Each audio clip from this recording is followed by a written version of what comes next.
શિયાળામાં કામ આવે તેવી જરૂરી બાબતો. જે લોકોની આંખ નબળી હોય તેમણે આંખની દ્રષ્ટિ મજબૂત કરવા માટે શિયાળામાં શકરિયા ખાવા જોઈએ. શકરિયામાં બીટા કેરોટીન હોય છે, જે આંખને સ્વસ્થ બનાવે છે અને આંખની દ્રષ્ટિ સુધારે છે. સાથે જ આંખ સંબંધિત બીમારી થવાનું જોખમ પણ દૂર કરે છે. શિયાળામાં ઘણી વખત ગળામાં દુખાવો થવા લાગે છે. આ સ્થિતિમાં લસણ અને મધનું સેવન કરવાથી ગળાનો દુખાવો કુદરતી રીતે મટી જશે. મધવાળું લસણ ખાવાથી ગળામાં થયેલું ઇન્ફેક્શન પણ મટે છે.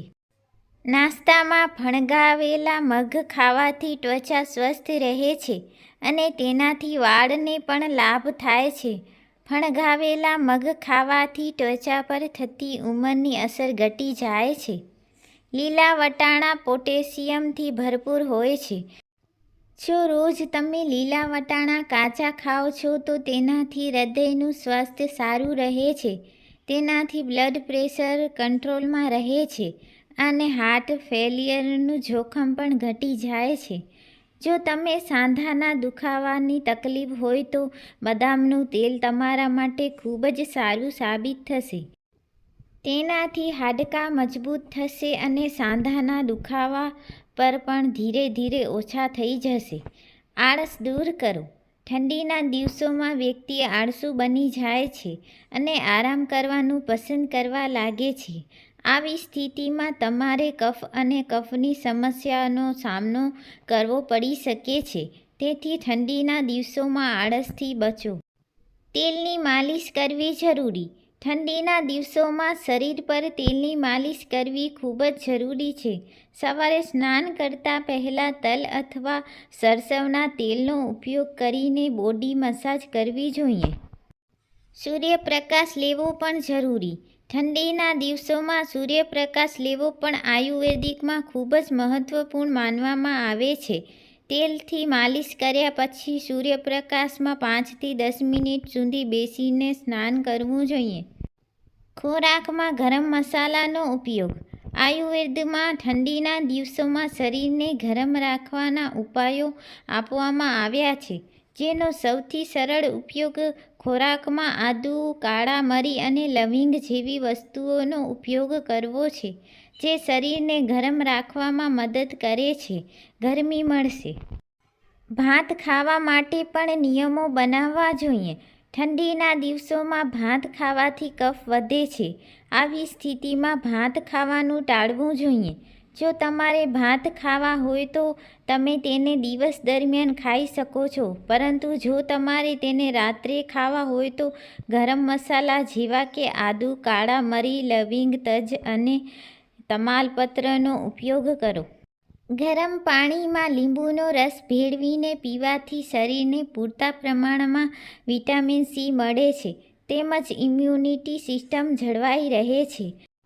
આ ઉપરાંત શરીરનું વજન ઘટાડવું હોય તો સવારની શરૂઆત ગરમ પાણી સાથે કરવી. ત્વચા પર કોલ્ડ ક્રીમ લગાવવાની સાથે સાથે મોઇશ્ચરાઇઝર પણ લગાવવું. ત્વચાની નમી જાળવી રાખવા માટે પેટ્રોલિયમ, લેનોલિન, મિનરલ ઓઇલ અને ગ્લિસરીનનો ઉપયોગ કરવો. આ તત્વો શરીરને નમી પૂરી પાડે છે તેમજ ત્વચાની રક્ષા પણ કરે છે. શિયાળામાં વારંવાર ચા કે કોફી પીવાને બદલે હળદરવાળું દૂધ પીઓ. હળદર એન્ટીઓક્સિડન્ટ અને એન્ટી-ઇન્ફ્લેમેટરીથી ભરપૂર હોય છે. ઇમ્યુનિટી સ્ટ્રોંગ કરવાની સાથે તે દુખાવો ઠીક કરવામાં પણ મદદ કરે છે. આ ઉપરાંત ખજૂર સાથે દૂધ ખાઓ. કોઈ પણ સિઝનમાં હેલ્ધી રહેવા માટે બોડીને કામ કરતી રાખવી ખૂબ જરૂરી છે. ઠંડીમાં વહેલા ઉઠવું અને પછી કસરત કરવી એ મોટું ટાસ્ક લાગે છે, પરંતુ ફિટ રહેવા માટે એક્ટિવ રહેવું જરૂરી છે. શરદી અને ફ્લૂ સામે લડવામાં મધ ખૂબ જ ઉપયોગી છે. ડોક્ટરો પણ તેનો ઉપયોગ સૂચવે છે. તજ શરીરના ચયાપચયને પ્રોત્સાહન આપે છે. ઠંડા હવામાનમાં ગરમી ઉત્પન્ન કરવામાં મદદ કરે છે અને તમારી શિયાળાની તંદુરસ્ત ખોરાકની સૂચિનો એક ભાગ બનાવવાની જરૂર છે. જો તમે ઈચ્છો તો તમારું શરીર ગરમ રહે અને તમે કેસરને દૂધમાં ઉકાળી શકો અને તેમાં કિસમિસ પણ ઉમેરી શકો. શિયાળાની કડકડતી સાંજે ગરમ સૂપનો બાઉલ લેવો કોને ન ગમે. ત્વરિત ગરમી મેળવવા માટે તે શ્રેષ્ઠ માર્ગોમાંથી એક છે. ટાંકીના ઠંડા પાણીથી સ્નાન કરવાને બદલે તાજા પાણીથી જ સ્નાન કરો. હૂંફાળા પાણીથી સ્નાન કરી શકાય, પણ વધારે ગરમ પાણી નુકસાનકારક છે. નવજાત શિશુને તડકો ચડ્યા પછી કોઈ સારા તેલથી માલિશ કરીને થોડીવાર તડકામાં હાથ પગ હલાવવા દો. પછી જ હૂંફાળા પાણીથી નવડાવો. બને ત્યાં સુધી તડકો નીકળ્યા પછી માથું ધુઓ. તડકામાં બેઠા બેઠા જ વાળ સૂકાવો. શિયાળામાં ભીના વાળ ક્યારેય બાંધશો નહીં. વાળ બરાબર સૂકાઈ જાય પછી જ ઘરથી બહાર નીકળો. ભીના સાથે સ્કૂટર વગેરે પર બહાર ન જશો. શિયાળામાં સવાર સાંજ ફરવા પણ અચૂક જવું જોઈએ. જોગિંગ, લાંબી દોડ કે ઝડપથી ચાલવાથી પણ શરીરમાં ગરમી આવે છે. ફરવા જાઓ ત્યારે ગરમ કપડાં, બૂટ, મોજા પહેરીને જાઓ. ફરીને આવ્યા પછી હૂંફાળા પાણીથી સ્નાન કરો. તડકામાં બેસો ત્યારે સૂર્ય સામે પીઠ રાખીને બેસો. ઠંડી લાગવાથી ધીમું પડી ગયેલું રુધિરાભિસરણ ઝડપી બનશે અને અકળાઈ ગયેલા અંગ છૂટા પડશે. થોડી વારમાં જ સુસ્તી ઉડી જશે અને સ્ફૂર્તિ આવશે. શિયાળામાં માથે મહેંદી પણ મૂકશો નહીં.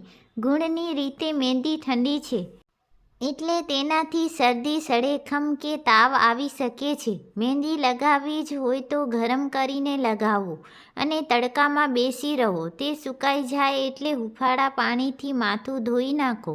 શિયાળામાં ઠંડા સૂકા પવનને લીધે ચામડી શુષ્ક થઈ જાય છે.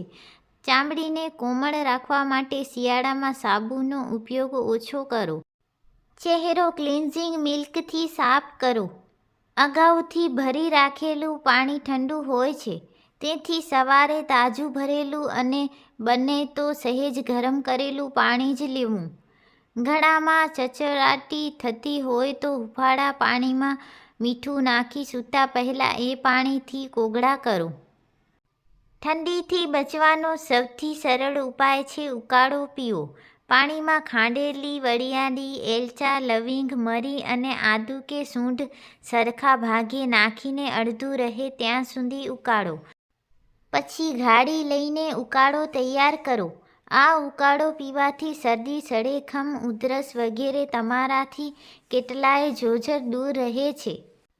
ઊંઘમાં ઘણીવાર ઠંડી લાગી જાય છે, તેથી સૂતી વખતે કામળો કે રજાઈથી શરીરને વ્યવસ્થિત ઢાંકીને સૂવો.